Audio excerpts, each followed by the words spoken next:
ఒంటరిగా తిరుగాడు లేడినొక మనిషి చూసినాడు, చెంతకు చేరదీసినాడు.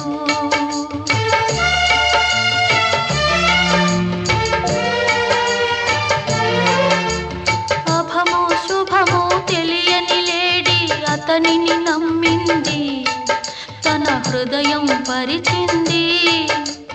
ఆ తరు